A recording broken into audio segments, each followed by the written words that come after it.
Bueno, buenos días, casi tardes a todos. Sean bienvenidos a esta comisión. En primer lugar me presento.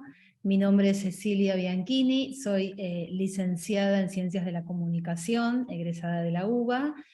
Soy profesora en la Universidad de Palermo de las cátedras de Relaciones Públicas. Hay varias, he tenido 1, 4, 6.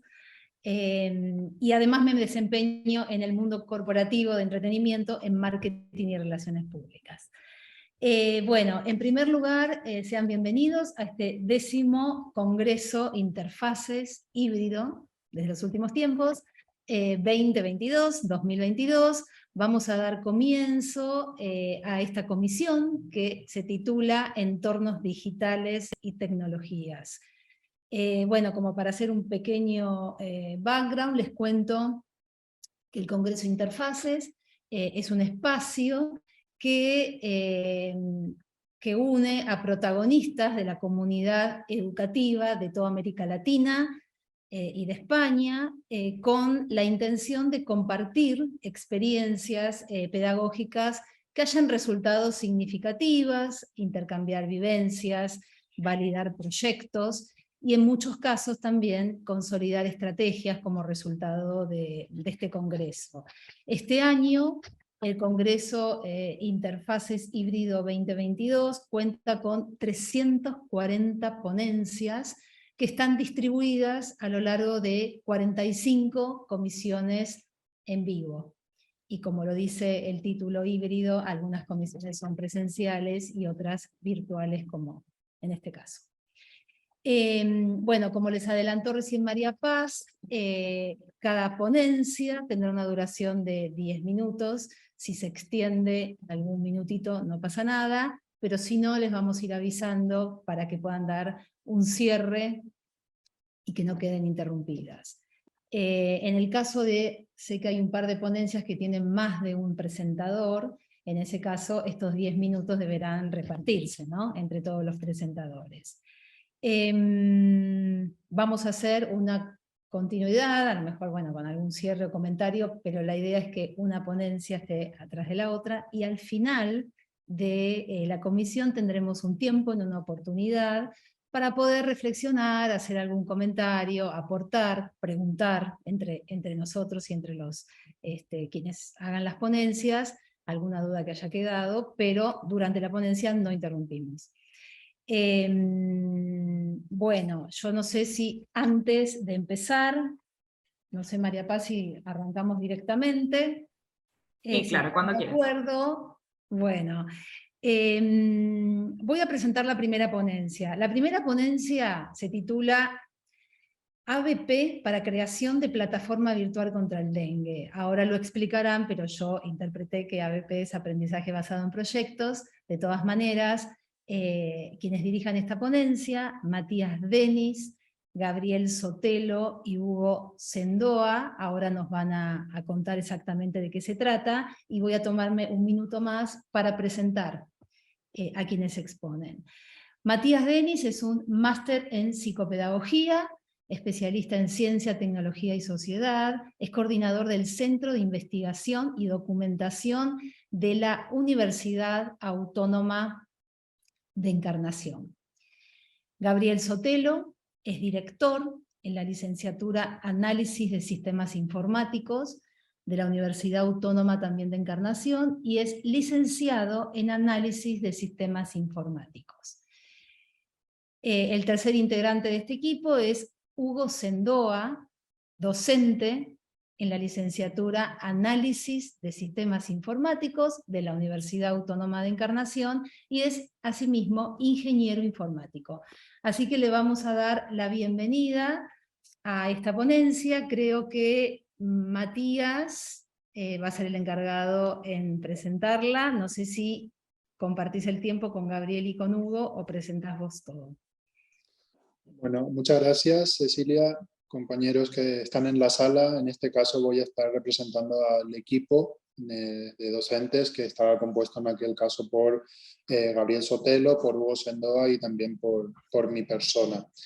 Así como como sospechaba Cecilia, ABP, en este caso estábamos refiriéndolo a aprendizaje basado en proyectos, ¿sí? Aunque hoy en día en esto de las metodologías activas podemos encontrar también que hubiese podido ser aprendizaje basado en problemas, aprendizaje basado en preguntas, etc. Ahí la diferencia ya es menor a lo que en realidad pueda suponer el nombre de la palabra.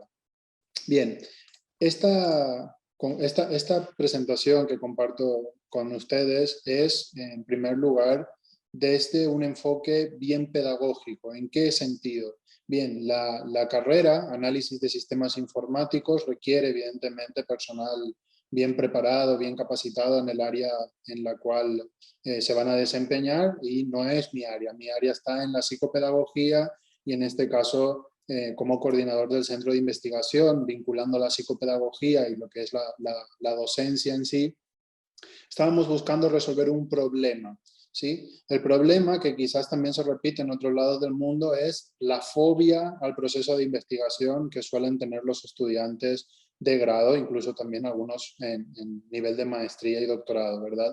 Entonces, ahí, en plena pandemia, porque esto se llevó a cabo en marzo de 2020, es decir, estábamos preparándonos para venir a clase presencialmente y tal, y de repente nos fuimos todos a casa.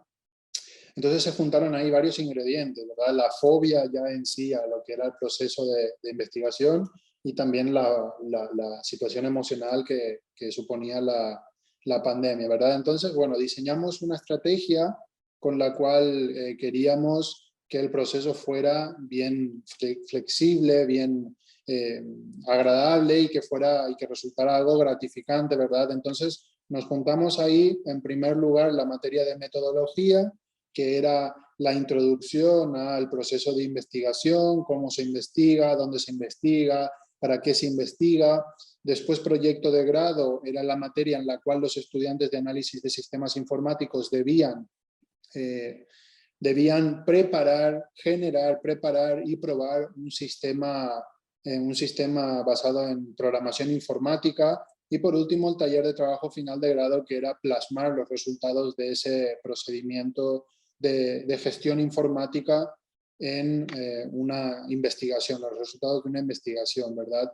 Bueno, pues en ese punto es donde detectamos que había y que hay habitualmente una debilidad en la redacción académico-científica en prácticamente todo el contexto universitario, y también habíamos detectado que en años anteriores al 2020 la cantidad de egresados estaba siendo muy limitada. Es una carrera que tiene más de 5 años de creación, y hasta el momento en que desarrollamos este proyecto solo había 15 egresados, es decir, estábamos en una media de 2 egresados por año, cuando suele ser incluso una de las carreras que más ingreso tiene. Entonces, buscando los problemas, ¿verdad?, para solucionar cuál era la cuestión, detectamos o consideramos que año de pandemia, mucho miedo, no sabemos cuándo volvemos a la presencialidad, y las debilidades que les estoy manifestando, pues dijimos, vamos a trabajar con un proyecto común para que esto pueda ser lo más llevadero posible.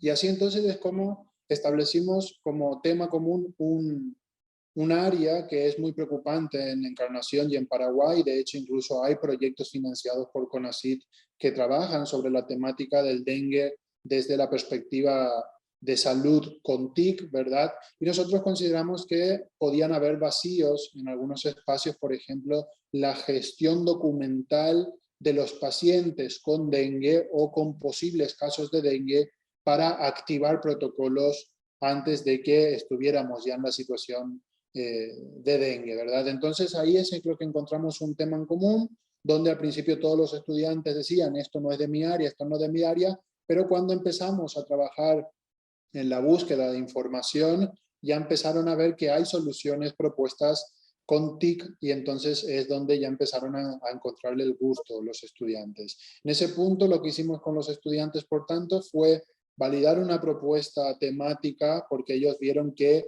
lo que estábamos proponiendo era una solución para la salud desde las tecnologías, entonces en este caso desde la programación informática de una suite de aplicaciones que resultó finalmente.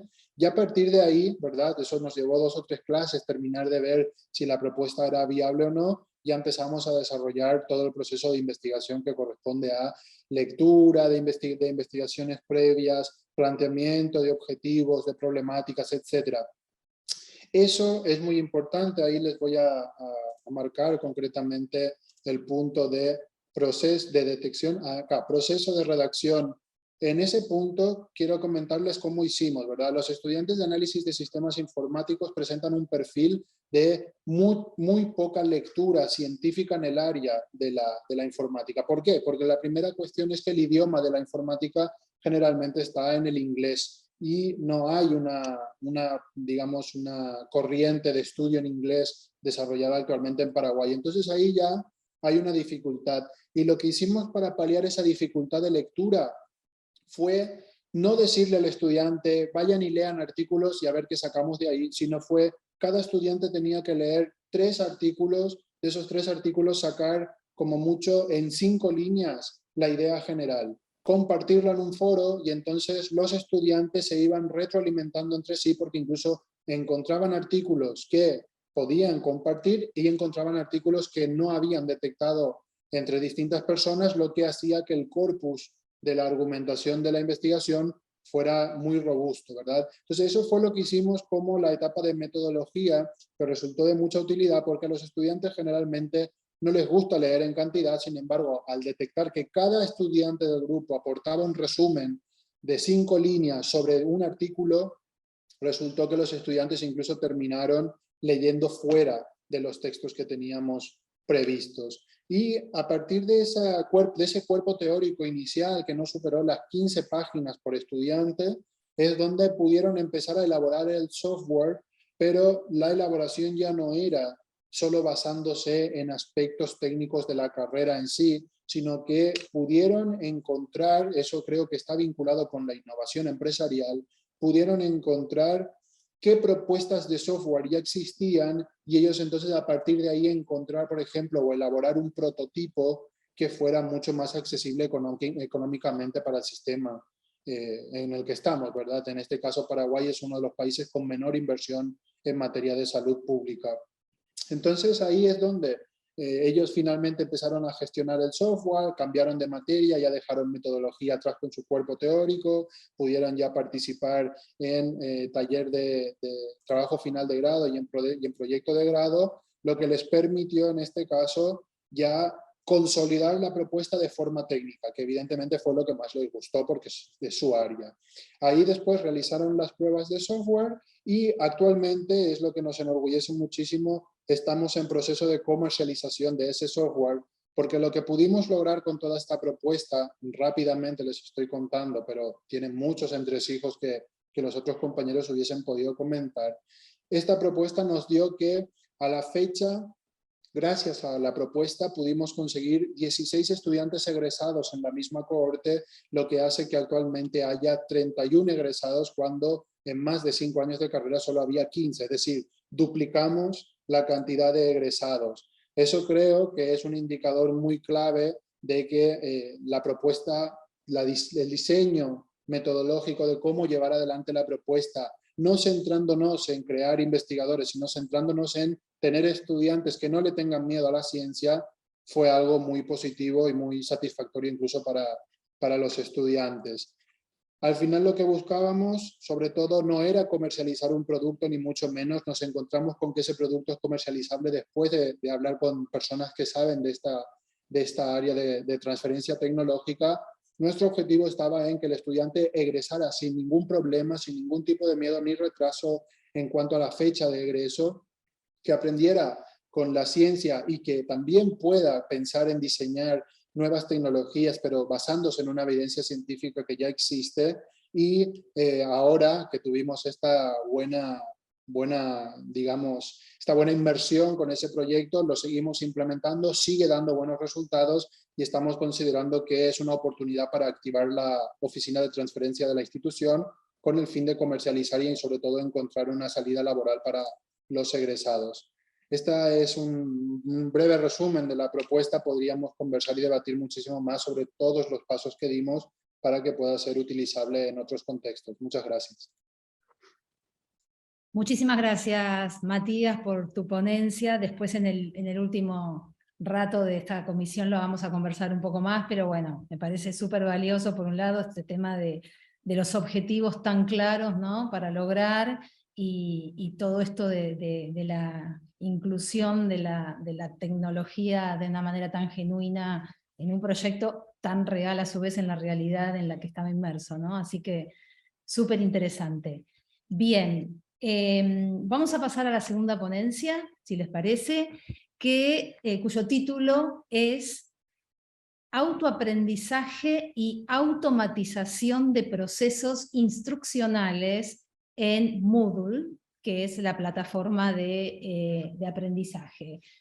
Para esta ponencia vamos a dar la bienvenida a Fabián González Araya, que tiene un currículum bastante extenso y voy a tratar de simplificarlos. Es licenciado y profesor de Estado en Educación Diferencial en relación a trastornos de aprendizaje en la Universidad Católica de Valparaíso.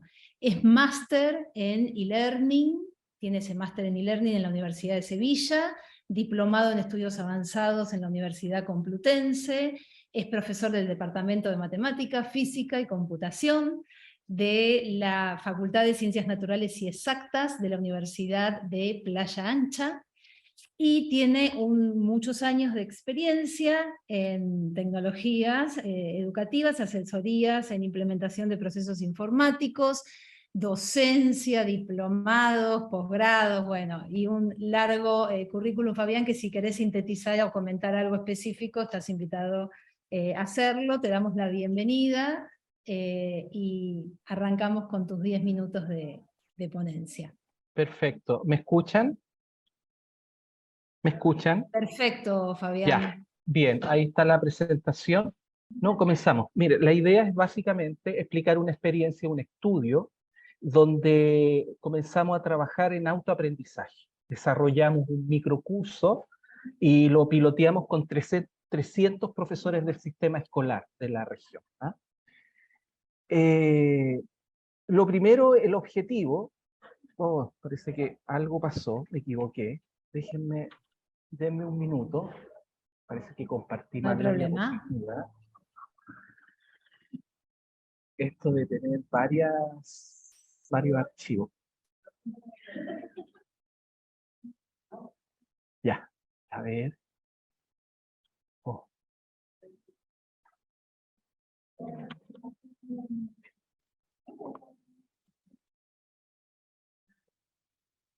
Estoy buscando, es que me tuve que cambiar de equipo por problema de conexión. No sé si se dieron cuenta, me caía intermitentemente y cambié de equipo, y eso ha significado... Bueno, yo detuve el tiempo, avísame. Sí, Si sí, no, sí, si estoy querés. buscando la diapositiva, no te preocupes. Bueno.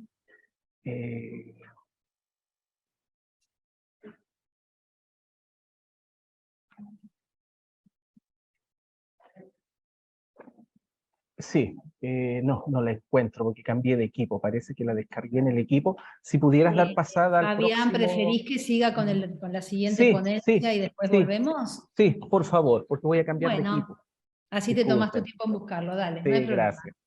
Bueno, muy bien. Entonces vamos a pasar a la ponencia que se titula Estrategias para aumentar el engagement en aulas virtuales. Irene, ¿estás por ahí? Sí, bueno, les voy a presentar a Irene Lafang. Laufgan. Laufgan, Sí, ok. Laufgan, sí, siempre Bienvenida, ahí. Irene. Bueno. Muchas gracias. Irene desde el año 2019 brindó asesorías y capacitaciones a emprendedores y empresas que necesitan mejorar su inserción en el entorno digital. Actualmente forma parte de La Guarida, que es una comunidad en Discord de freelancers y creativos. Es Social Media Strategic en La Guarida, y a la par es docente en diseño y marketing digital en Coder House. Así que bueno, con esta presentación los dejo en manos de Irene para que comience su ponencia. Bueno, muchas gracias, Cecilia. Buenas tardes a todos. Y bueno, bienvenidos a esta presentación de estrategias para aumentar el engagement en aulas virtuales y espacios de capacitación virtual en general. Como contó Cecilia, soy Social Media Manager y Strategist ahora en esto, ¿no? La guarida, que para quienes no conocen, Discord es como, es una nueva red social, funciona como con un sistema de foros, y bueno, ahí nos conocemos virtualmente, después se pueden generar espacios, digamos, analógicos, reales, presenciales, pero justamente tuvimos el mayor crecimiento durante la pandemia, así que ahí también tuvimos que implementar varias de estas estrategias. De todas formas, más que en mi experiencia como docente o social media manager, también me basé muchísimo en mi experiencia como alumna. Yo he tomado muchísimas formaciones de forma virtual y he observado, ya les digo, tanto desde mi lugar de estudiante como estando yo delante de la clase, muchos extremos. Es como o los estudiantes están muy enganchados o cero. Y he visto a muchos colegas tratando de remontar una clase y de retener la atención y de ganarse justamente esto, ¿no? El engagement de sus interlocutores sin éxito. Entonces, primero que nada, les quería pedir si pueden poner en el chat del 1 al 5 o en qué porcentaje creen que están involucrados la mayoría de los estudiantes en sus clases. Si 1 es muy bajo y 5 es, por ejemplo, bueno, totalmente comprometidos y activos. Bien, 2, 3, es decir que suelen participar. Bueno, bien. Bien, 3 está bien, es como intermedio, pero más positivo. Bien, ahí Marcel dice 7 en cursos con tutor, 3 en autoaprendizaje. Ok, bien. Ahora, ¿qué entendemos por engagement? Ya habían escuchado este término, seguramente, muy relacionado al marketing digital, a las redes sociales. ¿Saben qué significa? ¿O no tienen idea?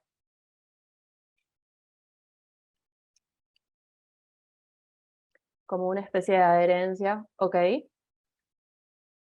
¿Hay alguien que no tenga ni idea de lo que es el engagement?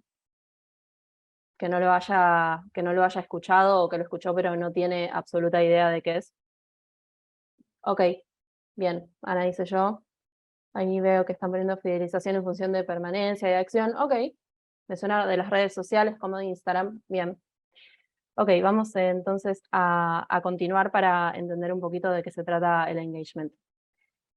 Primero que nada, otra vez quiero retomar como la motivación principal para esta ponencia, que es la pregunta de en qué grado se involucran activamente nuestros estudiantes o interlocutores con el aprendizaje que queremos transmitirles, ¿no? Y como ya sabemos, pero a veces nos olvidamos, obligar a permanecer en silencio y prestar atención nunca fue una buena idea en la educación, pero a distancia mucho menos, y ni siquiera es una posibilidad. Sabemos que mientras estamos intentando dar una clase o una capacitación, nuestros interlocutores tienen 1000 distracciones alrededor o mismo están con el celular, y no es beneficioso ni para ellos ni para nosotros, porque lo que tenemos en común al estar compartiendo cualquier espacio virtual o presencial es el tiempo, sobre todo, ¿no? Entonces, mi mayor punto de partida es que justamente necesitamos aplicar estrategias para recuperar la atención, interacción y compromiso de nuestros interlocutores, los estudiantes, en los espacios de educación virtual. Y esto en marketing digital lo conocemos como engagement. La atención, la interacción y el compromiso de nuestros interlocutores. Gracias, Matías. Bien, primero entonces vamos a ver 3 errores que cometemos bastante al dar una capacitación de forma virtual. Primero, esto, ¿no? Lo clásico de asumir que nos van a prestar atención o que nos deben prestar atención. El segundo error es olvidar la constante competencia por la atención que tenemos, por lo que mencioné anteriormente y que todos ya estamos bastante conscientes. Y el tercero es ignorar el valor del tiempo humano y no empatizar, porque muchas veces cuando estamos al frente de una clase, una capacitación, por el simple hecho de darla, pensamos que, bueno, nos tienen que prestar atención y si no nos prestan atención o no participan, es un problema de eso, de los interlocutores, de los estudiantes o que son vagos o que no tienen capacidad de concentración, y en realidad la mayor cuestión, el mayor problema, ¿no? es desvalorizar el tiempo, porque no tiene sentido que nos sentemos ante una clase a leer diapositivas y nada más. Y se trata de esto también, ¿no? Es como, no tiene sentido ni para las personas que tenemos enfrente, ni para nosotros mismos. Entonces, mi propuesta es como revaloricemos, ese tiempo, que la verdad no es sencillo estar tanto tiempo frente a una pantalla simplemente viendo diapositivas pasar. Bien. Te consulto, Cecilia, cómo voy con el tiempo. Estás 6 minutos y medio, así que... Ok. Genial, me voy a poner un poquito igual. Ahora les voy a compartir las 6 estrategias que bueno, recopilé para esta ponencia. Considero que hay más, pero creo que estas son las más importantes a destacar. La primera es Golden Circle de Simon Sinek. Simon Sinek es un escritor, un tecnólogo súper reconocido a nivel mundial, un gran conferencista. De hecho, creo que él tiene la charla TED más vista de todo el mundo, seguramente la han escuchado, que dio una charla TED que se llama How Great Leaders Inspire Action, o Start with Why, como su libro, donde nos habla de la importancia de empezar por el por qué o el para qué, más bien, ¿no? Como el propósito de aquello que queremos comunicar. Entonces, traído a la educación, puede tratarse de, primero, para introducir un tema, no empezar con definiciones duras o ejemplos así muy, muy concretos, sino primero introducir con, bueno, ¿para qué les sirve a nuestros estudiantes incorporar este tema, ¿no? Por ejemplo, si tiene relación con algo visto anteriormente, o si tiene una aplicación muy concreta en el mundo laboral, o simplemente podemos buscar que nos compartan sus motivaciones para haber iniciado el curso o la materia que estén haciendo con nosotros. La segunda, tabula llena en oposición a la clásica tabula rasa. Entiendo que la noción de tabula rasa, por suerte, ya se ha abandonado y desmentido hace muchísimo tiempo, pero por los sesgos del día a día, un poco que a veces se vuelve a caer en eso, ¿no? Como en ignorar que en realidad los estudiantes ya tienen preconceptos, ya tienen ideas previas de aquello que les vamos a enseñar. Entonces, me parece que una de las estrategias importantes es esto, como la tabula llena, entender que ya están llenos de ideas y está bueno ponerlas en común para ver con qué de eso podemos trabajar y qué de eso tal vez hay que un poco desmentir. Sigo avanzando. La tercera estrategia es integrar lo lúdico a la experiencia del aprendizaje. Para esto tenemos un montón de herramientas digitales. Esta, de hecho, es de estas estrategias, creo que es la más característica del entorno digital. Tenemos plataformas como Menti o Kahoot que nos permiten hacer actividades de colaboración en tiempo real o juegos de competencia. Eso incentiva muchísimo a los estudiantes que se involucren, y uno podría pensar que estas cosas son más para estudiantes de menor edad, pero no necesariamente todo se puede adaptar. Bueno, ok, 2 minutitos más. La siguiente es storytelling. Es algo muy interesante y complejo. Básicamente es el arte de contar historias que se está incorporando muchísimo en marketing. Les recomiendo después, si les interesa, buscar al respecto. La quinta es implementar el humor. No hace falta que seamos comediantes de stand-up, podemos apoyarnos en imágenes como memes, historietas o ejemplos extremos o curiosos para llamar la atención, relajar un poco, bajar un concepto a tierra. Y esto no nos hace perder el respeto de los estudiantes. De hecho, nos puede justamente acercar. El sexto, y no menos importante, y tal vez debería ser el primero, es la estrategia de poner acuerdos. Acuerdos de, bueno, esto que siempre se pide, como dejen el celular lejos, o prendan la cámara, o por ejemplo pautar como, bueno, vemos este tema pesado por 20 minutos y después hacemos un descanso. Y esto también, no subestimar el descanso en los espacios virtuales. Hay muchos profesores que justamente por supuestamente aprovechar el tiempo, le pegan de corrido 2 horas y perdemos muchísima atención de esa manera. Perdemos muchísima atención, baja muchísimo también la participación y no está buena para ninguna de las dos partes. Así que acá había puesto un resumen de las 6 estrategias: Golden Circle, tabula llena, implementar lo lúdico, el storytelling, traer también el humor al espacio del aprendizaje y los acuerdos. Eso es todo, muchas gracias. Si después quieren hacerme alguna consulta o comentarme algo, les dejo ahí mi contacto. Buenísimo, muchísimas gracias, Irene, buenísimo. Gracias. Me encanta ver cómo los temas de siempre, ¿no? De la docencia y de la educación, hay que repensarlos. Hasta ahora todas las ponencias atraviesan el tema de la pandemia, la virtualidad exigida, ¿no? Y está buenísimo cómo se repiensan y se renuevan las estrategias que antes eran similares, pero bueno, no virtuales, ¿no? Así es, gracias. Buenísimo, muchísimas gracias, Irene. Fabián, no sé si querés, si estamos como para retomar.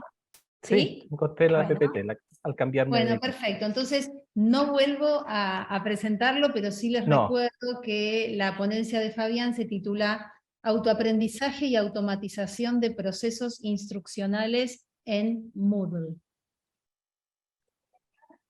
Perfecto, ahora sí. ¿Ven la diapositiva?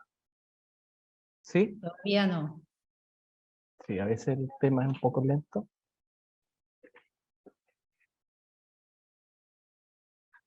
Perdón. Compartir pantalla. Sí, eso. Ahora sí. Perfecto. El objetivo es básicamente una experiencia que tuvimos de hacer un microcurso autoinstruccional y lo piloteamos con 300 profesores del sistema escolar de la región. Hicimos el curso en lo replicamos 3 veces. Y la idea era generar y practicar con flujos automatizados, mediante reglas condicionales, es que los profesores de manera independiente fueran aprendiendo en este módulo. En realidad un microcurso que se planificó en tiempos de hora para resolverlo en 2 semanas. Y además integrar, como iba a ser un curso 100% instruccional, integrar algunas posibilidades comunicativas, obviamente participación en foro con sus pares, pero también aprovechar de integrar un chatbot con una definición de categorías de temáticas para poder responder como si fuese un tutor virtual. La metodología es una metodología de investigación basada en diseño, que es una evolución de los modelos SAM, que involucra maquetación reiterativa, donde yo, en la medida que voy probando una propuesta piloto, la segunda versión la mejoro, la tercera versión la mejoro. Entonces son procesos cíclicos que tienen que ver con los principios del diseño implementado. Logramos desarrollar 3 versiones sucesivas y participaron en total un aproximado un poco más de 300 profesores. El espacio virtual que se planteó es un espacio en Moodle. No sé si conocen la plataforma Moodle, si quieren poner ahí en el chat, Es una de las más utilizadas mundialmente. La gracia que tiene que es gratuita, es open source. Permite integrar, como la mayoría de los LMS, gestionar tanto recursos como actividades. Entonces podríamos decir que en diseño, al menos en entornos online, siempre se focalizan estos dos elementos. Por una parte los recursos, que serían los materiales, y por otra parte las actividades o las tareas que deban desempeñar los estudiantes. Y lo otro que es importante, también integra obviamente facilidades para comunicación, tanto sincrónica como asincrónica.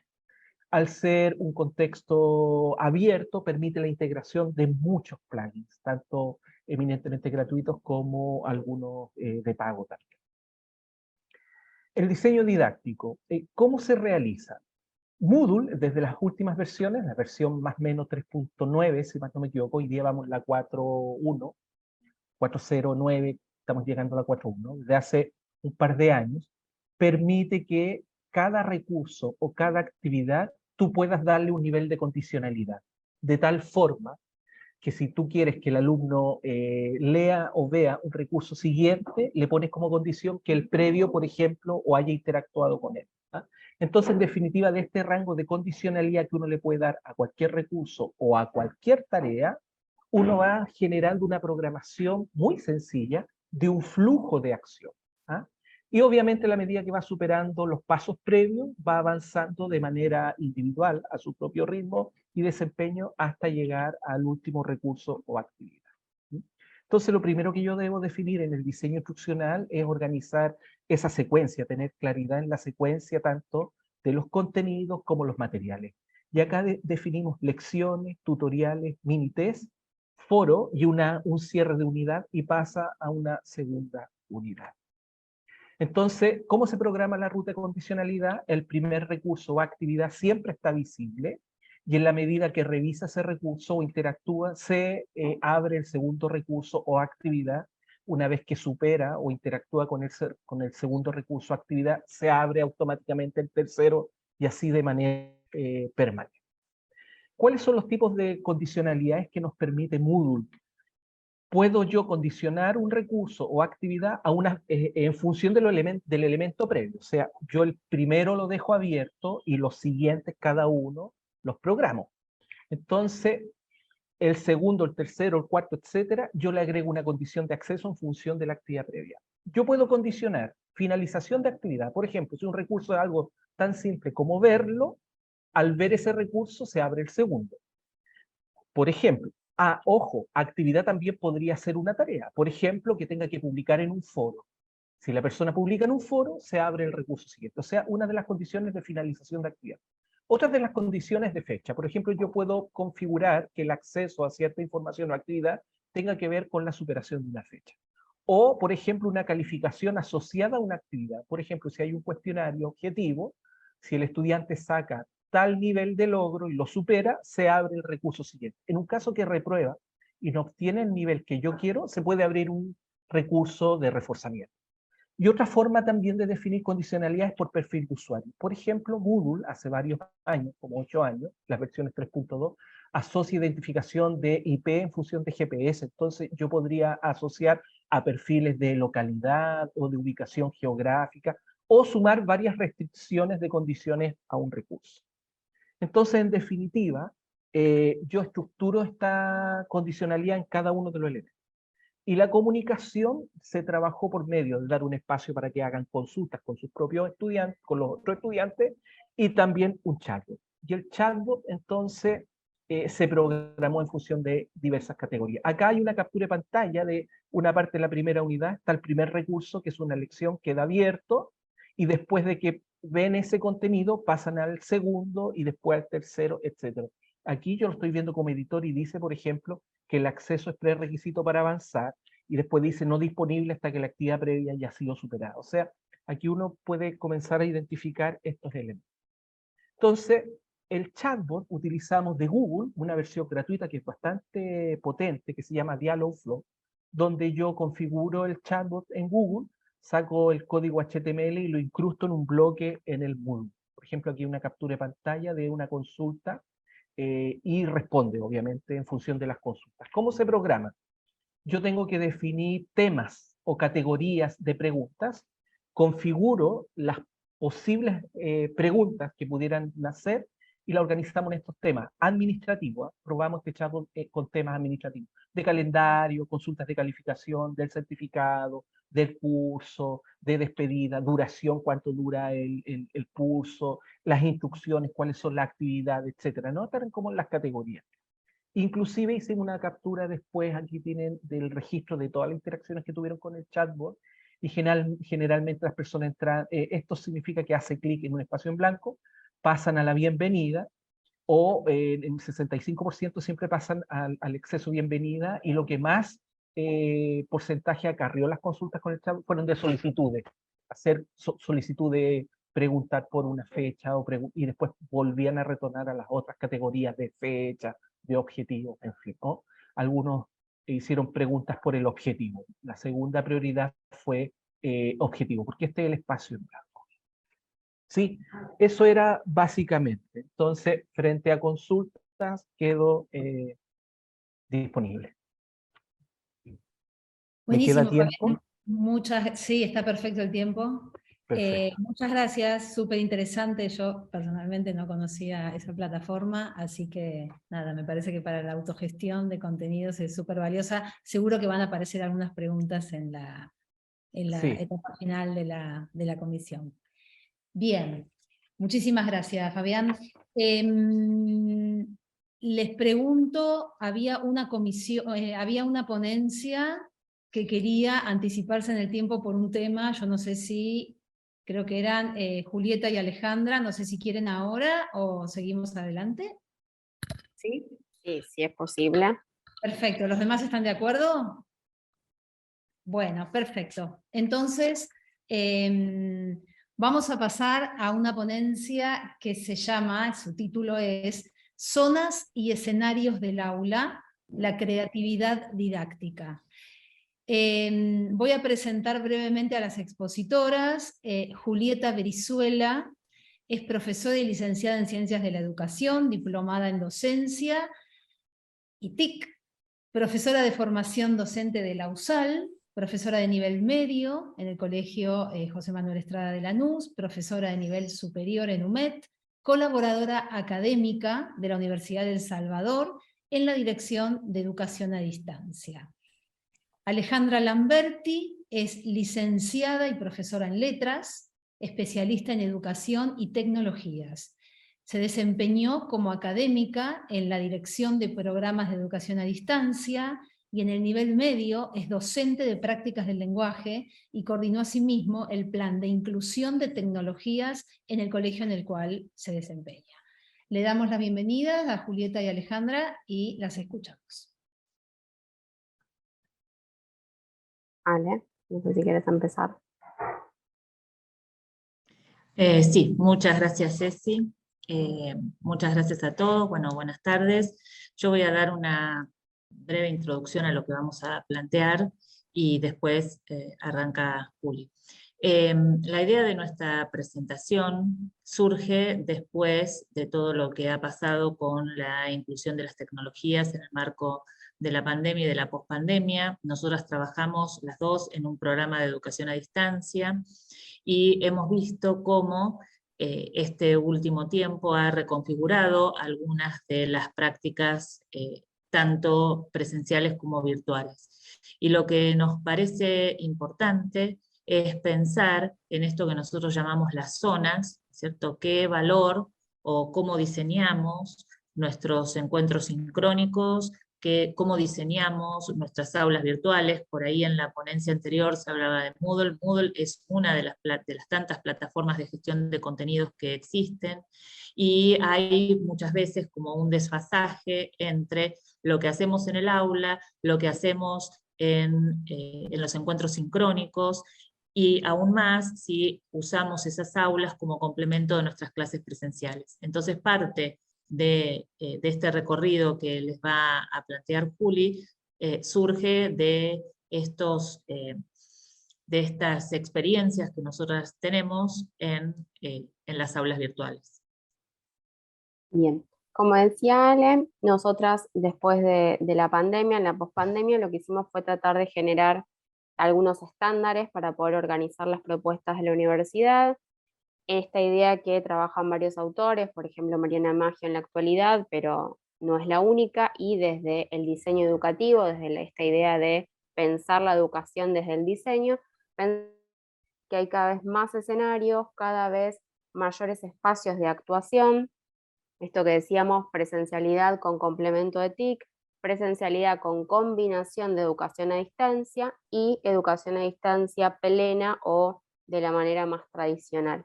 Entonces, la idea era generar algunas categorías de análisis para poder bajar en la formación docente qué prácticas podíamos emplear en las aulas virtuales, qué prácticas podíamos combinar de la EAD y en la presencialidad. Bien, siempre con el marco de lo que nosotros llamamos propuestas consistentes y coherentes, que es esta idea de, desde el programa de la materia, muchas acreditan ante CONEAU, entonces el programa también se trabaja con un fuerte enfoque pedagógico, tratar de que este programa refleje las decisiones didácticas que se van a ver en el aula virtual de manera mucho más clara que lo que fuimos haciendo en la pandemia, que fue como el salto a la experiencia de lo que podíamos hacer y resolver. Entonces, esta idea de que la fundamentación de la materia es el lugar y la razón de ser de mi materia dentro de una carrera, o si lo pensamos en el nivel medio, es, bueno, qué lugar ocupa, en qué año de cursada está, qué van a ver y qué vieron antes, algo de esto que comentaba Irene al principio de los saberes previos. Los objetivos de aprendizaje, que a veces en la virtualidad lo que hacemos es confundirnos con algunas estrategias porque tenemos que hacer todo un aprendizaje nuevo a la opción pedagógica, y cuáles son mis propósitos de enseñanza y qué metodología voy a llevar adelante para cada materia. Esto, como mencionaban en las capacitaciones, fue muy visible, que era difícil hacer consciente la metodología, entonces era como varios pasos para poder pensar cómo esa metodología de la presencialidad, volcarla o transponerla en la virtualidad. Bien, entonces, primero este escenario presencial distinguido del escenario virtual. No es un mismo lenguaje el que empleamos en uno y en el otro, pero sí es una idea integrada, consistente, con dos escenarios. Y dos zonas de acción en mis aulas virtuales y en mis clases presenciales.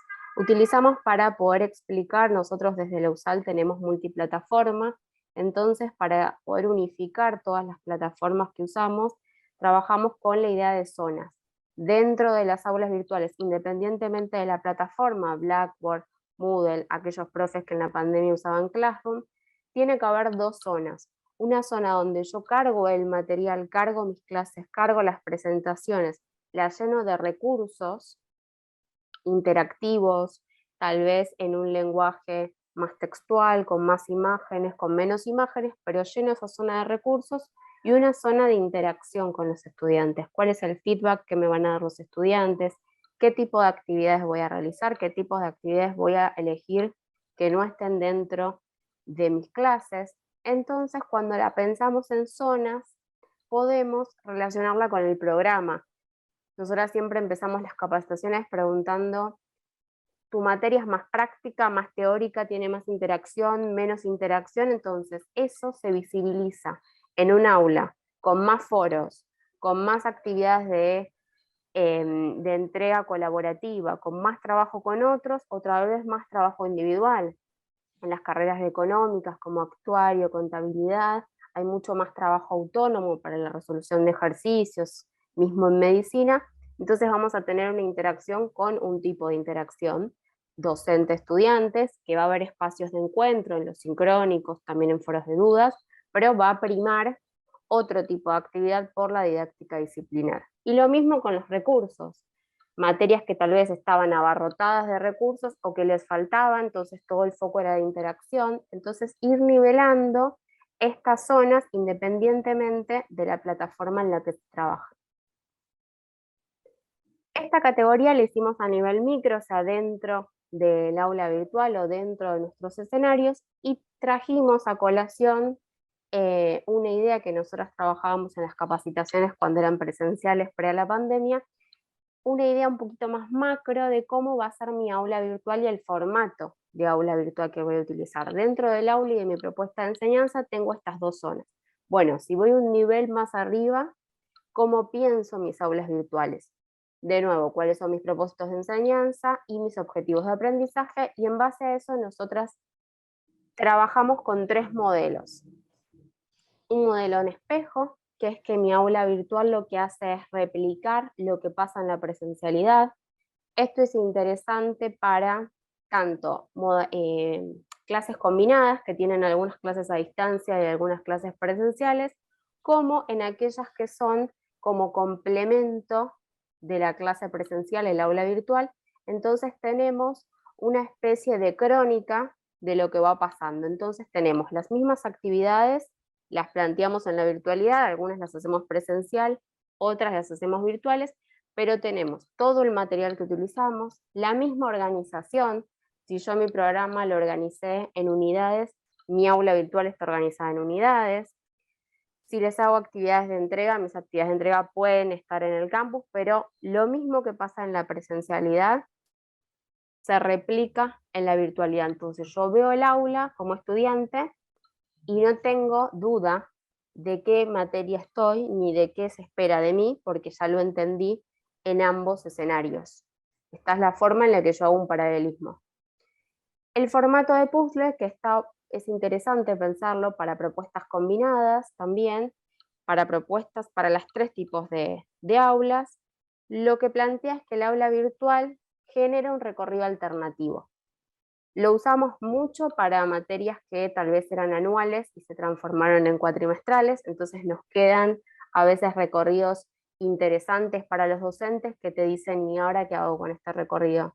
Bueno, generamos esta idea de rompecabezas y en el aula virtual hay un montón de recursos, un montón de interacciones y de propuestas que complementan mi propuesta presencial o mi propuesta sincrónica, si hago sincrónico y asincrónico. Y la idea de aula invertida, que es la que más conocemos todos, que es esta idea de que la tarea no la llevamos a casa, sino la hacemos in situ en el horario escolar, que el aula virtual ahí se transformó en un repositorio con una connotación positiva. Antes decíamos que las aulas no sean repositorios. Bueno, como el aula virtual puede tener todos los recorridos más teóricos, y en la presencialidad podemos hacer puramente laboratorio de lo que se trabaja. Y una idea, ya dice que me falta un minuto, y una idea central es la idea de actividades huella, que con Ale lo trabajamos mucho durante la pandemia también y cuando había modalidades combinadas en la escuela secundaria. Esto de que en las aulas virtuales quede un registro de lo que nosotros hacemos en la presencialidad. Una foto, un mural interactivo donde podamos cargar algo de lo que sucedió en el aula presencial. Entonces, que también esta idea de que lo que pasa en la presencialidad y lo que pasa en la virtualidad no son 2 mundos distintos, sino es una idea integrada y una propuesta única. Gracias. Bueno, Muchas gracias. Julieta, Alejandra, muchísimas gracias, también súper interesante. Yo mientras las escuchaba pensaba que algo que también atraviesa todas las ponencias, cómo hubo que pensar en estos multiescenarios, ¿no? Cómo toda esta situación nos llevó a plantear y plan A, plan B, plan C, como decimos comúnmente. Así que súper interesante, después ahondamos en el debate. Muchísimas gracias. Bueno, vamos a pasar, esperen porque cambió el orden y no quiero equivocarme. Bueno, vamos a pasar a la ponencia de Karina y Marcel. Se las presento. El título de esta ponencia es Repensando la capacitación en programas de FAO en América Latina. Van a exponer Karina Crespo y Marcel Gonet Weinmeier. Voy a tomarme un minuto para presentarlos. Karina es máster en Comunicación y Tecnologías Educativas. Se desempeña en el diseño, planificación y ejecución de políticas públicas sobre innovación educativa en todos los niveles. Ha trabajado en el Ministerio de Educación de Tucumán, en el portal Educar, en edu.ar, en el CITEP de la UBA y en la Organización de las Naciones Unidas y en FAO. Marcel Gonet Weinmeier, espero estar pronunciando bien ese apellido, es magíster en Comunicación por la Universidad Federal Fluminense de Brasil, donde actualmente cursa su doctorado. Desde hace más de 15 años se desempeña como consultor de la FAO. Tiene experiencia en periodismo, escrito, cine y televisión. Así que, bueno, les damos la bienvenida y los escuchamos. Bueno, muy buenos días. Estamos súper contentos de compartir esta experiencia con ustedes. Como bien decía Cecilia, nosotros trabajamos. Marcel, si querés ir pasando las diapositivas, estamos listos. Trabajamos en FAO, que es una de las agencias de Naciones Unidas. Organizamos esta presentación a partir de diversas preguntas, así que vamos a ir haciendo estas preguntas y las vamos a ir respondiendo. Como les decía, la FAO es una agencia de las Naciones Unidas y nuestro principal objetivo es terminar con el hambre en el mundo, ¿no? Entonces también trabajamos para promover políticas de seguridad alimentaria y nutricional y el desarrollo de una agricultura sostenible en el mundo. Podemos ir avanzando. Eso. El fortalecimiento de capacidades es una de las funciones fundamentales de la FAO. Por eso nuestro equipo trabaja en profundidad con este objetivo, ¿no? de aterrizar los aprendizajes y capacitar a todos los países de nuestra región. Nuestro equipo surge en el 2008 y actualmente tenemos ya la llegada a más de 200.000 beneficiarios con más de 230 actividades de capacitación. Podemos seguir, Marcel. Así también como a ustedes nos pasó que la pandemia nos movilizó y nos hizo transformar nuestras prácticas, ¿no? Así que bueno, ahí sigue Marcel, te doy la palabra. Bueno, para ver un poco con quiénes trabajamos, proyectos y programas de FAO en primer lugar, agencias de cooperación, organismos multilaterales, secretarías y ministerios de la región, particularmente equipos de e-learning que muchas veces asesoramos en los países, universidades, fundaciones y ONGs. Ahí hay una lista de nuestros socios para que después puedan verla en la presentación. ¿Y para quiénes trabajamos? ¿Cuáles son nuestros beneficiarios? Casi un 40% de nuestras matrículas son docentes, investigadores y estudiantes de la región, también son importantes los gestores públicos, ya que nuestras capacitaciones se ordenan en relación a las políticas públicas de los países para enfrentar el hambre y mejorar la producción agropecuaria. Las funciones que tiene nuestra unidad: en primer lugar, producir, implementar y hacer monitoreo de capacitaciones en esta plataforma, que ahí decimos capacitación.fao.org, son cursos en general montados en Moodle, justamente, pero en los últimos años creció mucho nuestro trabajo en el asesoramiento a proyectos y programas, para que haya una buena calidad de las capacitaciones. En cuanto a las modalidades, nosotros estamos creciendo mucho en variedad y en temáticas, pero proponemos en primer lugar estos trayectos o programas, después Karina va a ir un poco más a fondo en eso, pero que son secuencias de diferentes actividades y de diferentes modalidades que buscan avanzar en diferentes etapas de la capacitación. En segundo lugar están los diplomados, que en general los hacemos con universidades o instituciones públicas. En tercer lugar, los cursos con tutor, que son, en general están destinados al desarrollo de proyectos. Los talleres virtuales, que son formatos más breves dentro del entorno de un proyecto en general. Los cursos de autoaprendizaje, que son cursos introductorios y son nuestra primera fuente de matriculaciones. Y los webinars. Ahí pueden ver también las temáticas en las que trabajamos. Bien, y entonces, ¿de dónde venimos? Quisimos hacer como una recapitulación del proceso de crecimiento de nuestro proyecto y lo dividimos en 3 etapas. La primera etapa, en la etapa de que se creó este proyecto, en aquel origen con la cooperación española, donde hacíamos cursos con tutor con un solo eje temático que tenía que ver con la seguridad alimentaria y nutricional. En aquel momento, en ese primer periodo, gestionamos aproximadamente 4.500 matrículas, con un promedio de 914 matriculaciones por año y 48 actividades realizadas. En la segunda etapa vamos a notar un crecimiento, no solo, digamos, de la cantidad de matriculados que pasa a 63.000, sino también en nuevas modalidades. En esa etapa creamos los cursos de autoaprendizaje, que son, como como decía Marcel recién, la fuente de mayor cantidad de matriculados que nosotros tenemos, y también ha crecido el promedio anual de participantes en nuestros cursos, como también mantenemos las 43 actividades realizadas. Pero la mayor etapa de crecimiento nuestro comienza en el 2018 digamos, y seguimos creciendo constantemente. Y los hitos más importantes tienen que ver con haber adquirido ya una sostenibilidad financiera para nuestra unidad, mayor diversidad de modalidades en los productos, porque tenemos talleres, diplomados, webinars, trayectos y demás.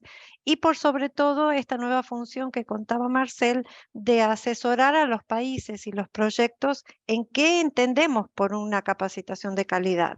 Entonces ese está siendo como el mayor trabajo nuestro en este momento. Por otro lado, vemos el crecimiento de las matrículas, ¿no? Que pasamos de 63.000 matrículas a 126.000.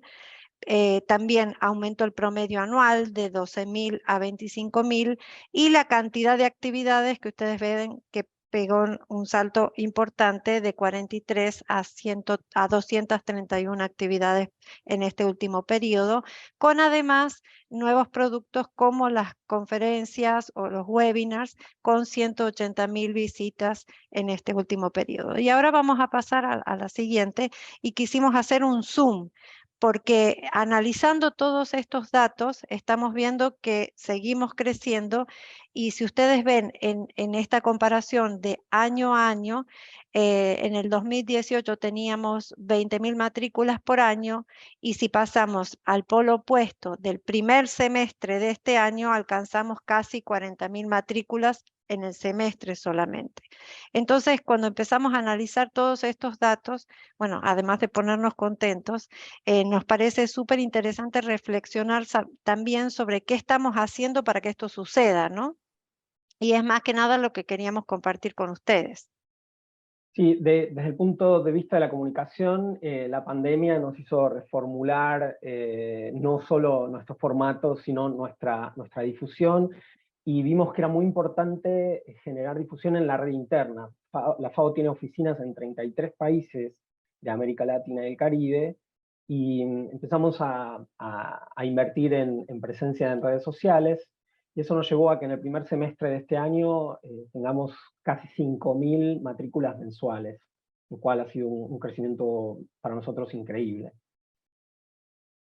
Bien, entonces, como les decía, empezamos a preguntarnos qué hicimos, ¿no? ¿Qué hicimos para que esto crezca así? Y una de las cosas más importantes que hicimos fue redefinir el perfil de los profesionales de nuestro equipo. ¿Qué necesitaban saber nuestros profesionales y qué tareas tenía cada uno de estos perfiles del equipo? Hicimos también mejoras pedagógicas.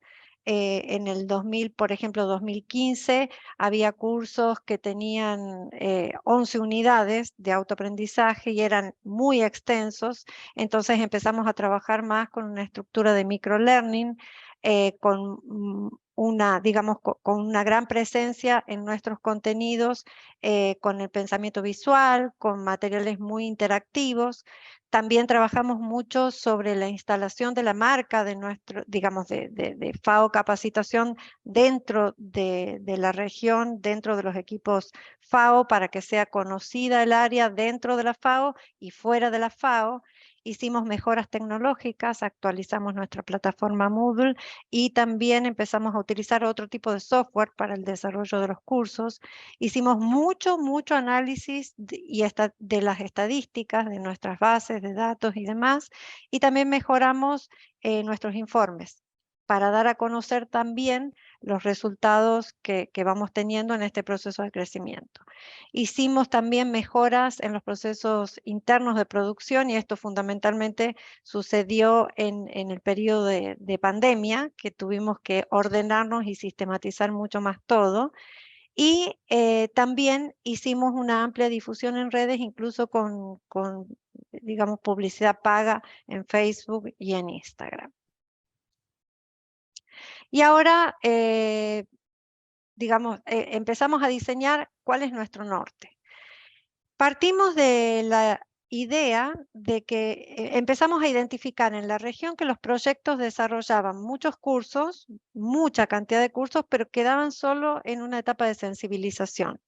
Y no había un aprendizaje práctico ni una implementación de la teoría en la práctica, y tampoco había, y no hay todavía, un diagnóstico o una evaluación de impacto que nos permita identificar qué sucede en terreno con eso que la gente aprende. Entonces, diseñamos una estrategia que desarrolla programas y trayectos de capacitación a partir del diagnóstico de la oferta de capacitación que ya existe en la región y qué cosas necesita la gente aprender para cambiar sus prácticas profesionales y aportar a estos objetivos de la FAO. Proponemos un aprendizaje que vaya de lo simple a lo complejo, un aprendizaje progresivo, donde los proyectos se juntan y aportan tanto conocimiento como los recursos financieros también para el diseño de estos trayectos. También estamos trabajando mucho con la inclusión del enfoque de género y el trabajo con pueblos indígenas. Se abordan también al mismo tiempo aprendizajes a nivel técnico y a nivel político, porque necesitamos combinar estos dos perfiles destinatarios para de alguna manera convencerlos que estos cambios son necesarios. También tenemos nuevos formatos de capacitación y trabajamos sobre todos los temas que aborda la FAO, no solamente sobre seguridad alimentaria como habíamos comenzado al principio. Seguimos un poquito más. Y lo último que les quería decir es que estamos bien enfocados en empezar a construir una evaluación de impacto para identificar qué es lo que está pasando en terreno con esos aprendizajes. Y en la próxima diapositiva van a encontrar nuestro sitio web, los datos de contacto y bueno, ojalá puedan entrar y chusmear un poquito sobre cuáles son las capacitaciones que ofrecemos. Muchas gracias.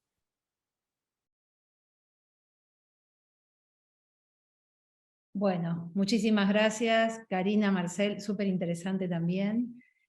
Bueno, las ponencias ya han sido todas dadas, así que vamos a dar inicio a un ratito de charla y debate.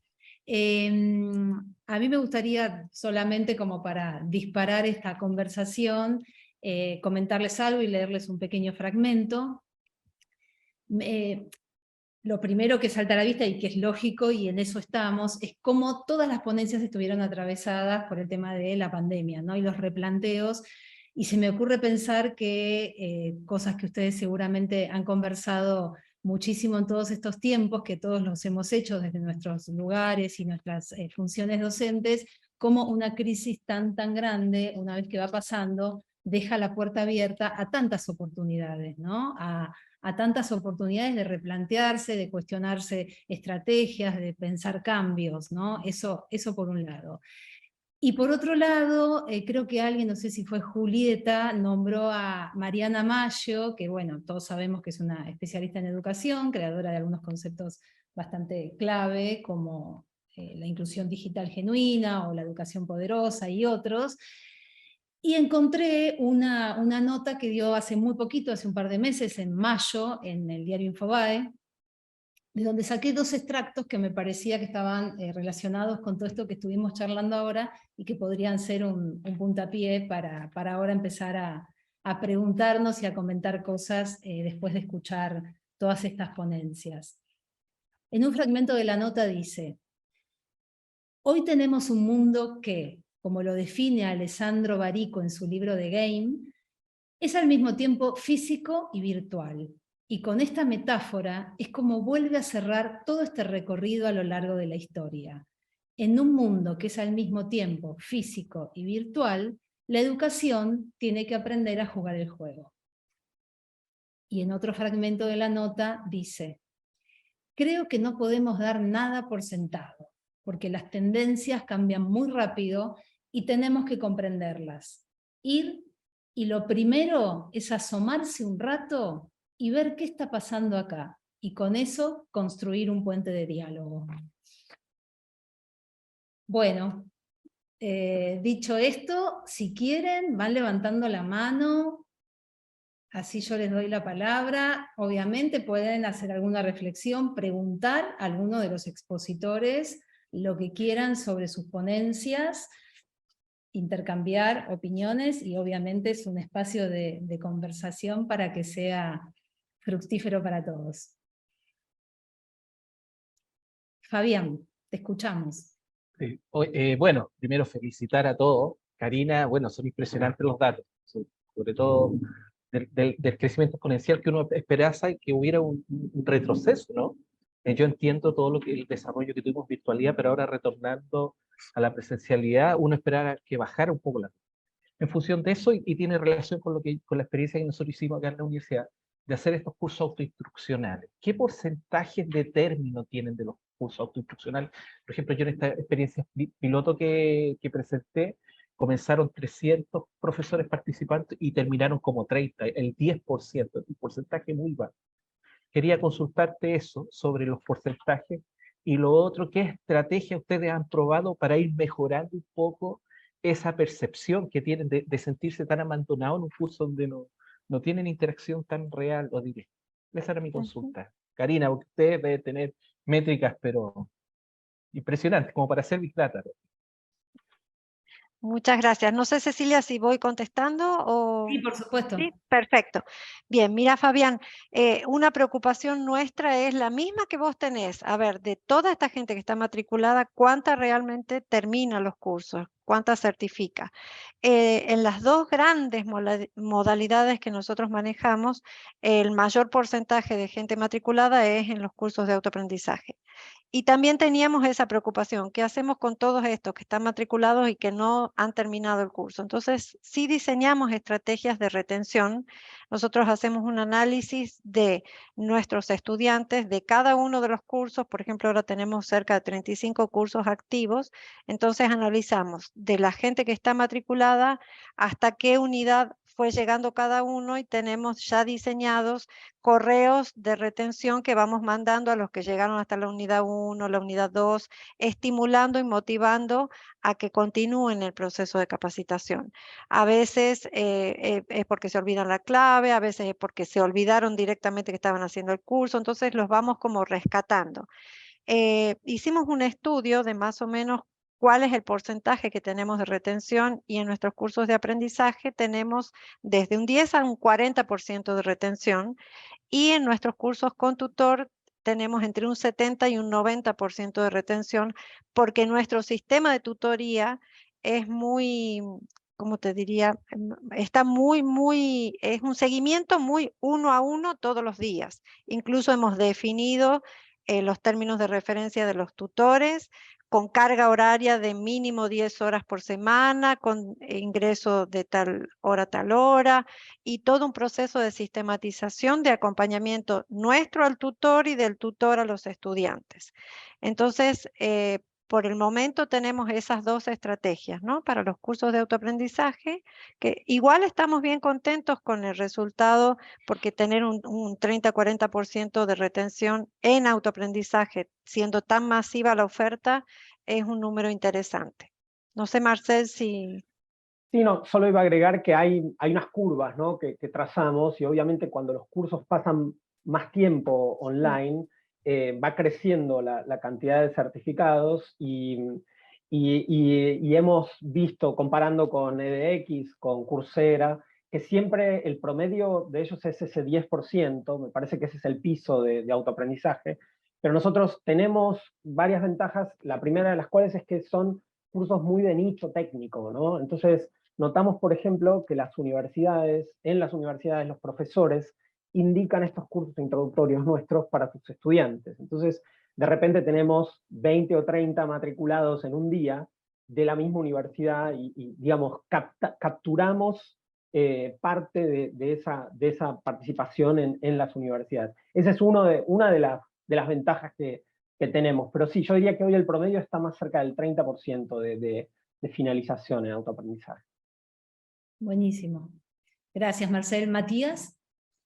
Sí, en primer lugar, verdad, que me llama mucho la atención es cómo con los datos toman decisiones y lo importante que es tener esos datos, como estaba hablando ahora Marcel. En segundo lugar, lo que me genera curiosidad, porque es un tema en el cual también estamos trabajando en la universidad donde trabajo, es la ética de esos cursos virtuales. ¿Cómo manejan en este caso desde la FAO que los trabajos, si hay prácticas, etcétera, no sean copiados de unos a otros, que las devoluciones sean formativas, que realmente por medio de esa metodología virtual que es tan potente, que realmente puedan las personas aprender como quieren lo que quieren, ¿verdad? Porque, les cuento, nosotros tenemos nuestra modalidad virtual, ¿verdad? Y no sé si es por una cuestión cultural o por qué cuestión puede ser, nos pasamos encontrando copias y pegas de unos a otros, ¿verdad? Y eso es bastante frustrante y de hecho también incluso es frustrante para aquellos docentes que puedan tener quizás una metodología de esta de tutorización, es decir, no nos vemos, no nos tocamos, no nos conocemos, pero acompañan el procedimiento hasta el final, incluso dándole el estímulo y la retroalimentación para que profundicen más en la cuestión avanzada. Entonces, ¿cómo trabajan en FAO esa visión de la ética y del cuidado de, no sé si llamarlo de propiedad intelectual o de ser lícito con lo que uno pretende estudiar?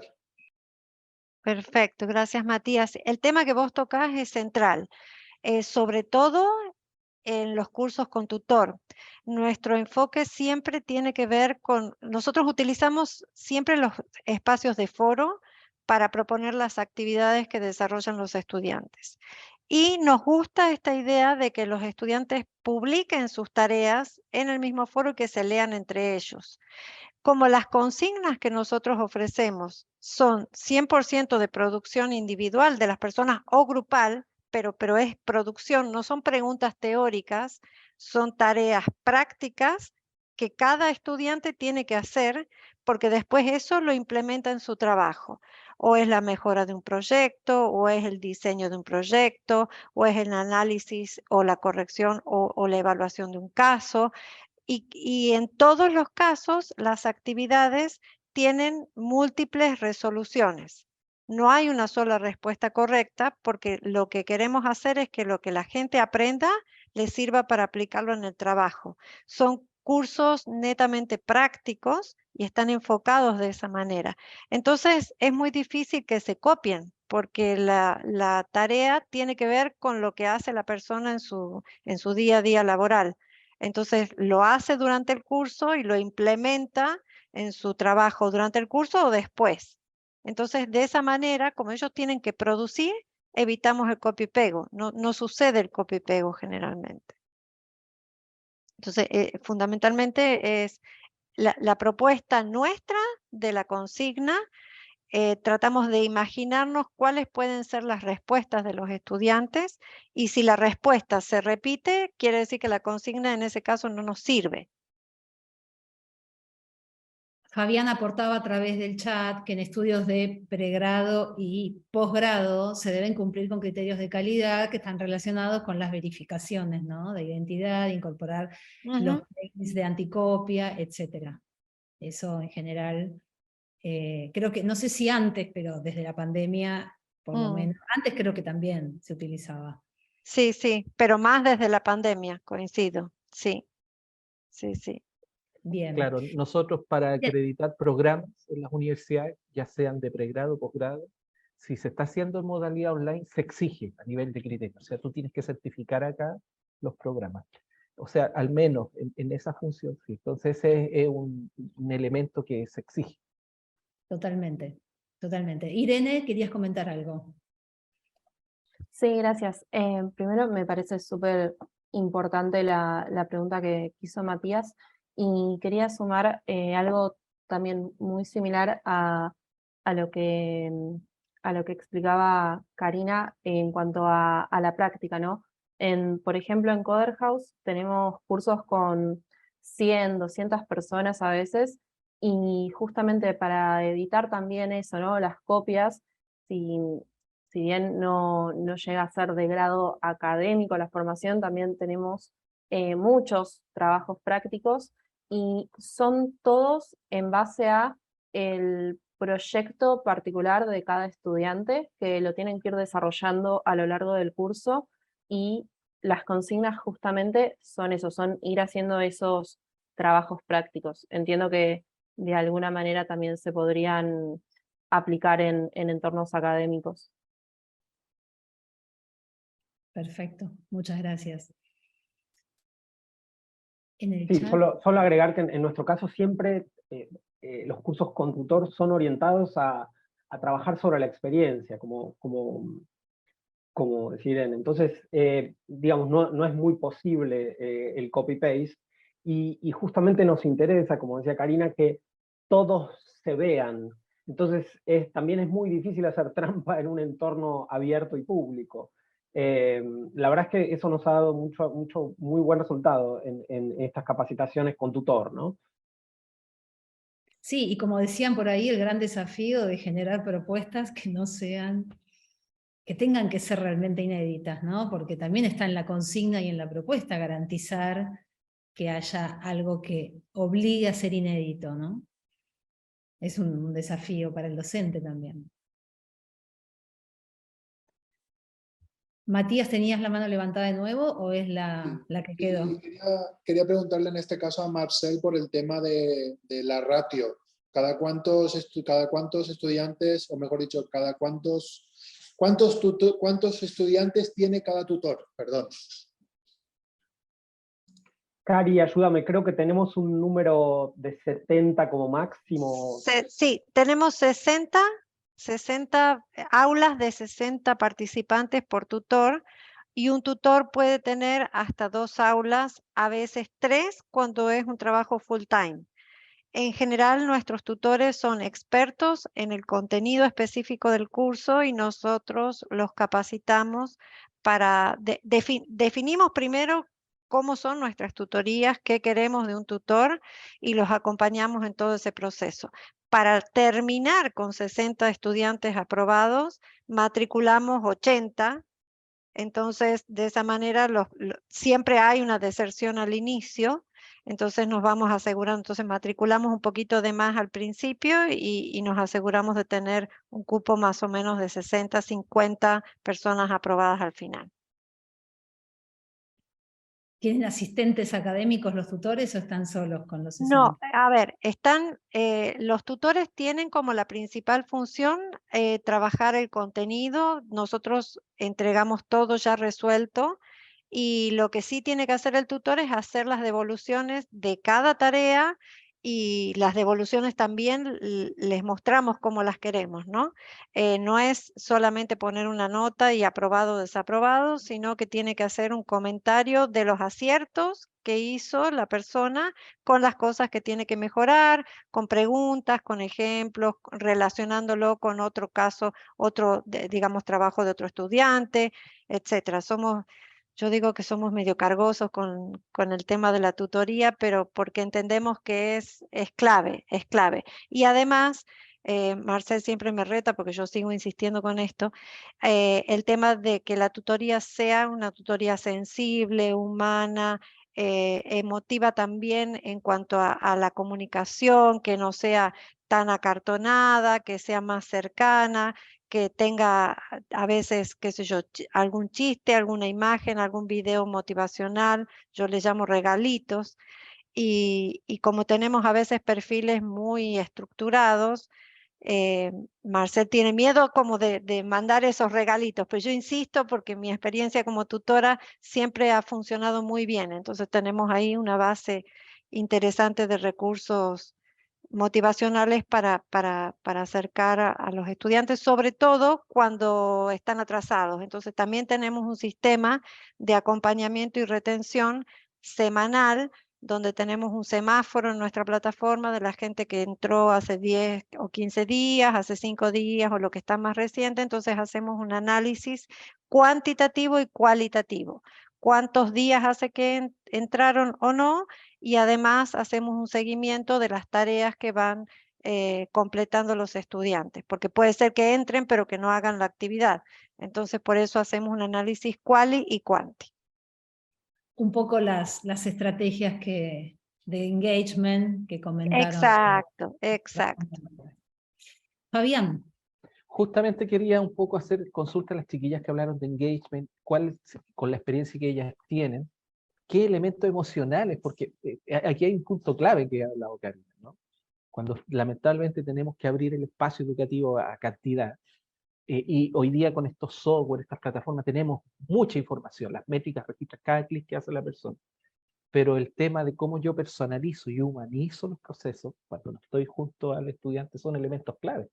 O sea, este concepto de la vinculación, ¿no? El engagement, cómo hago la fidelización, tiene que ver con estos elementos humanos. ¿Qué podría orientarnos? A lo mejor lo mismo que dijo Karina, por ejemplo, siempre un saludo, tratar de personalizar un poco en el perfil de cada estudiante. ¿Qué elementos ellos desde su experiencia han ido definiendo dentro del engagement? Sí, totalmente. Gracias, Fabián, por la pregunta. Lo principal, como lo primero que priorizaría para eso, es dar un espacio al comienzo del curso para que en las presentaciones no solamente nos cuenten, bueno, qué estudiaron previamente o qué formación tiene, que es valioso, pero no suma justamente al componente emocional, sino que compartan por qué eligieron esta formación o por qué la están haciendo. Y, por ejemplo, si se trata de una materia dentro de una carrera universitaria, por lo cual en realidad, bueno, están en la materia porque es lo que tienen que hacer, bueno, que nos cuenten cuál es la orientación a la que están apuntando haciendo la carrera, ¿no? Siempre tenemos diversos perfiles de egresados en la mayoría de las carreras universitarias y diferentes aspiraciones laborales, y creo que en principio que las personas, que los estudiantes puedan compartir eso siempre hace que ganemos cercanía, ¿no? Y mismo nosotros desde este lado como docentes, como capacitadores, también compartir nuestra relación y nuestra motivación con aquello que estamos enseñando, que muchas veces tal vez no es necesariamente algo que nos apasiona y que realmente nos signifique demasiada motivación, y yo creo que es válido también ser sincero al respecto. Por ejemplo, si vamos a dar un tema muy pesado, que es donde más cuesta sostener esto del engagement, la participación y la atención, tal vez compartir que sí, la verdad para mí también este es un tema muy pesado, y sincerarse, ¿no? Con eso, y compartir que, bueno, vamos a darlo lo mejor posible.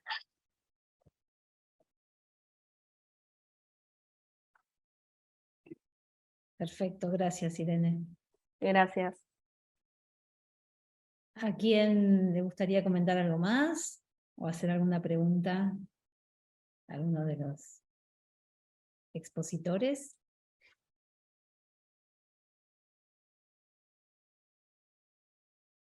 Marcel.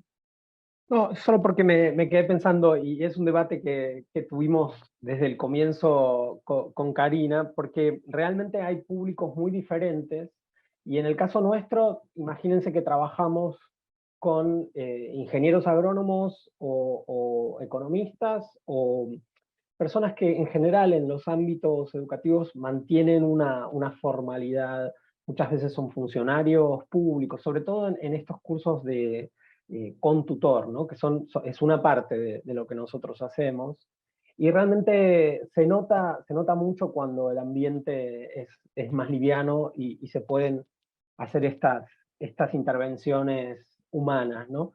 Pero también tenemos una ventaja, y creo que nuestras mejores experiencias han sido los cursos orientados a la generación de planes pilotos o de aplicaciones concretas, porque ahí hacemos que la persona traiga cosas de su entorno adentro del aula, ¿no? Esa me parece una clave y es algo que también se relaciona con lo que se decía antes de evitar que la gente haga trampa. Cuando el objetivo es un proyecto propio, realmente es mucho más fácil el engagement y en nuestra experiencia ha sido realmente así. Hace un tiempo tuvimos un diplomado en Chile en realidad 2 ediciones de un diplomado en Chile para generar aplicaciones concretas a nivel de predio, o sea, la gente presentaba un plan para mejorar la biodiversidad de su parcela. Y eso la verdad que nos puso muy contentos el resultado, porque realmente se consiguió involucrar, incluso cada persona involucraba a otras personas de su entorno, porque nunca esas cosas se hacen solitarias. Claro.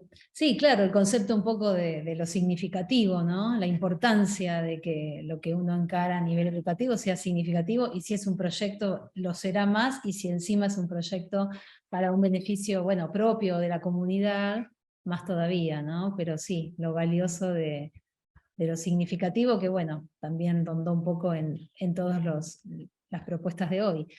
Irene, ¿querías comentar algo?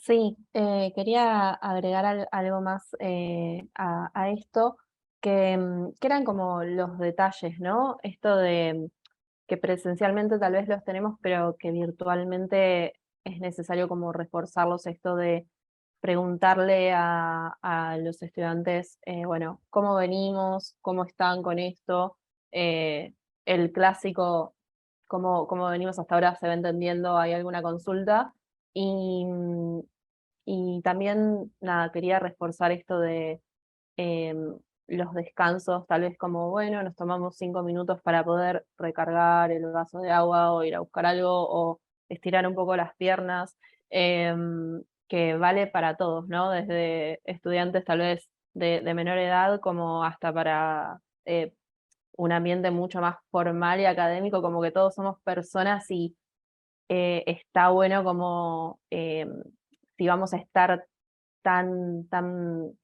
teniendo que estar tan concentrados frente a una pantalla, nada, esto, ¿no? Como poder estirarnos un poco, que es algo que justamente en la educación tradicional hemos tenido bastante negado. Así que nada, eso también para contestar a lo que consultaba Fabián. Sí, sí, tal cual, Irene. Yo recuerdo que hubo un momento de la pandemia en que en todas las clases, en la universidad, el ratito ese de cómo están, los chicos estaban viviendo cosas tan diferentes, que ese rato se hacía como largo, era como la primer media hora que uno les dedicaba a escucharlos y a ver un poco, ¿no?, su situación, que no todas eran fáciles, algunas eran realmente muy complicadas, y sí, quedó como esa costumbre, ¿no?, de dedicarle un poquito más de tiempo a lo personal. Alejandra, ¿querías comentar algo? Gracias, gracias Cecilia. Sí, 2 cuestiones. Por un lado, lo que vos planteaste al principio, esos textos que trajiste de Mariana Maggio. El último libro que ella publicó se llama Híbrida, que es un libro muy interesante que aparece solamente en formato digital, y en ese texto habla de nuestros encuentros formales o informales educativos, y dice que no son las clases híbridas, sino que nosotros somos los híbridos. Y esa idea me parece que es como para pensar. Nosotros nos movemos en un mundo que es anfibio en este momento, en nuestra vida cotidiana, y qué es lo que pasa con nuestras clases. Y ahí, porque he escuchado así medio en todas las presentaciones, y al pasar siempre surge esta comparación entre lo presencial y lo virtual, o lo que es a distancia, y suele pensarse como que lo personal o ese trato más humano, se mencionó por ahí, tiene que focalizarse en la educación a distancia. La verdad, yo trabajo en la educación presencial y en la educación a distancia desde hace más de 20 años, y no me parece que sea de uno o de otro, y que la educación a distancia puede ser absolutamente personalizada, y uno puede trabajar de un modo absolutamente cercano a los estudiantes, independientemente de que sea a distancia. Entonces, y me parece que la pandemia nos descolocó un poco. De hecho, las nuevas definiciones sobre la modalidad, cómo llamar, ¿no?, a una modalidad cuyo nombre es a distancia, y eso ya teóricamente nos marca como un posicionamiento. Esto está en discusión, y entonces me parece que ahí hay muchas cosas para pensar, y que las dos modalidades pueden aprender unas de otras, y se puede construir, ¿no?, desde esa competencia que cada una tiene. Son dos modalidades diferentes, con condiciones diferentes. Aunque seamos los mismos docentes los que transitamos de una a otra, las modalidades son distintas, y eso, distintas, no hace ni mejor ni peor, digamos, no es una valoración, ¿no? Diferentes. Sí, y en función justo de la ponencia de ustedes, cómo enriquece de alguna manera, porque comentaron varios escenarios posibles con las dos modalidades, con lo cual es como un enriquecimiento, ¿no? Sin duda, poder combinar las dos modalidades de distintas alternativas. ¿Fabián? Sí, a mí me gustó esto de pensar en zonas, pero no zonas como un espacio definido, sino imagínate una zona pedagógica, una zona de reflexión, una zona de acercamiento, más allá de la zona mosaico, o sea, como le llamaron, o la zona espejo, sino que pensar zona ya no como un espacio físico, sino que como un espacio donde yo me ambiento. Es como decir, el lugar ya no es físico, el lugar es el lugar emocional donde uno quiere estar y comunicarse con otra persona. Entonces, la verdad es que la sociedad es distinta. Y también, o sea, uno pinta canas ya con la experiencia. También trabajo como 20 años con plataformas, y también trabajo presencialmente. Ahora estaba en un curso cuando empezaron a ir mis estudiantes, recién con usted, todavía estoy en la sala acá. Yo creo que lo que hay hoy día es una necesidad de una cercanía emocional, independiente de la distancia física. Lo que yo percibo que estos chicos son muy distintos a los chicos que teníamos antes. Tuvimos problemas de salud mental en cierto grado. Yo levanté unas métricas, un artículo, y donde denotamos que los chicos revistieron un impacto emocional fuerte por 2 años, donde estuvieron prácticamente encerrados. Hubieron confinamientos extensos. Bueno, ustedes en Argentina estuvieron muy extensos. Entonces es un tema que hay que ir avanzando al engagement, pero no desde el marketing, sino que desde cómo lograr la humanización en la cercanía. Porque yo puedo estar presente, puedo hacer una clase presencial y muy poco humana. ¿Cuántos profesores tuvimos nosotros que pescaban un capítulo del libro, ya léanlo, y esa era la clase, te das cuenta? O sea, no por estar presencial físicamente va a haber una mayor cercanía. Entonces, yo creo que lo emocional en la pedagogía es el tema fundamental. Y cómo de identificar esos elementos, y en función de esos elementos emocionales, conllevarlos a los distintos espacios. Yo creo que el foco está en eso, o sea, la riqueza, cómo ir construyendo esas zonas, que como las chiquillas aquí ya empiezan a plantear de que yo armo una zona, ya da lo mismo la tecnología, da lo mismo la herramienta, sino que pensar en zonas lo encuentro muy inteligente y muy atractivo también. Tal cual, como planteaba Alejandra, que no tiene que ver ni con la distancia, ni con la educación presencial o no presencial, ¿no? Como que es algo que no importa cómo sea la educación, debe existir igual. Bien. Bueno, buenísimo.